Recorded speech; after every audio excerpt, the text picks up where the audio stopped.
এই দেখেন দেখেন রাস্তা ব্লক করে কিভাবে নিয়ে আসে দেখেন দেখেন। আসসালামু আলাইকুম। অনেক দিন পর বের হচ্ছি বাইক নিয়ে। বাইকে ময়লা পড়ে শেষ। তো ঈদের ভিতরে আমার বাজারে যাওয়া হয় নাই, তো বাজারটা একটু পরিদর্শন করে আসি কেমন কেনাকাটার ভিড় পড়ছে। আপনাদেরকে দেখায় আমাদের গাজীপুর শফিপুরের ঈদ মার্কেট কেমন হচ্ছে এবং বাজারের পরিস্থিতি কেমন। আজকে আপনাদেরকে এই ব্লগের মাধ্যমে দেখাবো। কি কিনছস? কি কিনছস? জামা কিনছস? সব কেনাকাটা শেষ? আরও বাকি আছে? তাই আজকে শেষ? বাড়ি যাবি? দেখ, তো ছোটো বোনকে জিজ্ঞেস করলাম যে কেনাকাটা শেষ নাকি, বললো যে না আরও বাকি আছে। বাবা সবারই প্রায় অর্ধেক কেনাকাটা শেষ, বাট আমারই খালি বাকি আছে। আমি এখনও কোনো কিছু কিনতে পারি নাই। এই হলো অবস্থা। ঈদ তো শুরু হয়ে গেছে, স্পেশালি ঈদের ধামাকা আমাদের শফিপুর বাজারে। তো ঈদ ধামাকা চলতেছে, খালি অফার আর অফার। অনেকদিন পর আমার টিঙ্কু জিয়ারে নিয়ে বের হইলাম, অনেকদিন পর একটু টান টন দিতেছি। সে যে বাইকে তেল উঠাইছিলাম পাম্প থেকে, আর বাইক বের করা হয় নাই। অনেকদিন পর চালাচ্ছি তো একটু ফিলিংস হচ্ছে, হোক তাতে আমার কোনো সমস্যা নেই। আমি আর স্পিড উঠাবো না, যেহেতু বাজেটায় পড়ছি। অবস্থা তো বাজারের অবস্থা তো তেমন খারাপ না, ভালো। এখন আমাদের শফিপুর বাজারের ভিড় হয় সন্ধ্যার পর, অফিস ফেটকারি যখন ছুটি হয় তখন আর কি ভিড়। এখন ভিড় তো কমই, স্বাভাবিকের মতোই। তবে অটোর ভিড় যাইব না, অটো থাকবেই। অটো তো আমাদের বাজারটাকে দখল করে নিয়ে আসে। আমি তো রংপথে ঢুকতেছি, কারণ আমার রংপথে যাইতে হবে।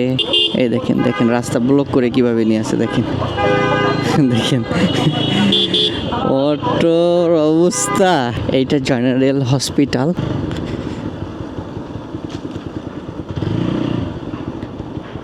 তো এই যে আমার বাইক, আমার এখানকার কাজ শেষ, এখন এখান থেকে চলে যাচ্ছি। সামনে একটা বাচ্চাদের শোরুম দেখলাম জামা কাপড়ের, দেখি এখানে কিছু কিনা যায় নাকি।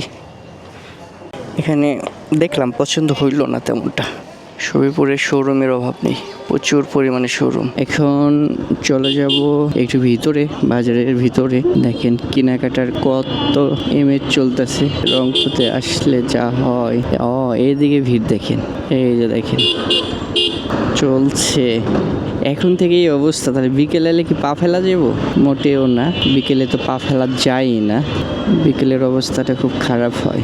অতএব শফিপুর বাজারে যারা আসবেন, হয় সকালে আসবেন না দুপুরে আসবেন, সন্ধ্যার পর মাথায় রাখবেন না যে শফিপুর বাজারে শপিং করতে আসবেন।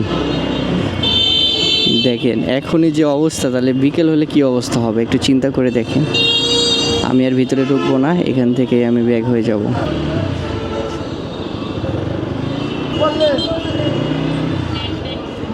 হ্যাঁ দেখেন, ওফ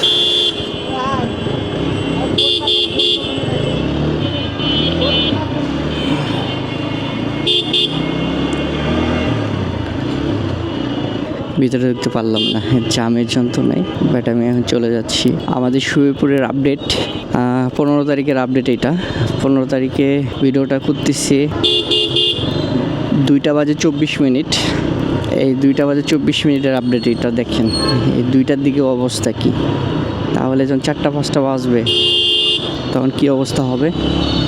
অবস্থার আরও খারাপ অবস্থা হইব। আমি আপনাদেরকে আমাদের গাজীপুর শফিপুরের বাজারের একটা দৃশ্য দেখালাম। যারা শফিপুর এরিয়াতে থাকেন, যারা ভাবতেছেন শপিং করবেন সন্ধ্যার পর, তারা মোটেও সন্ধ্যার পর আসবেন না। আসতে হলে সকালে আসবেন, নয়তো দুপুরে আসবেন। আর যদি হাতে কোনো কাজকর্ম না থাকে, সেক্ষেত্রে আপনারা সন্ধ্যার পর আইসেন। রাত 10টা-11টা বাজুক, সমস্যা নেই, হায়া পড়তে পারেন। তো আজকের ভিডিওটা আমি আর বড় করব না, এই পর্যন্তই। সবাই ভালো থাকবেন। আর আমার পেজটাকে যারা এখনো ফলো করেন নাই, অবশ্যই তাড়াতাড়ি ফলো করে দেন। তো সবাই ভালো থাকেন, আল্লাহ হাফেজ।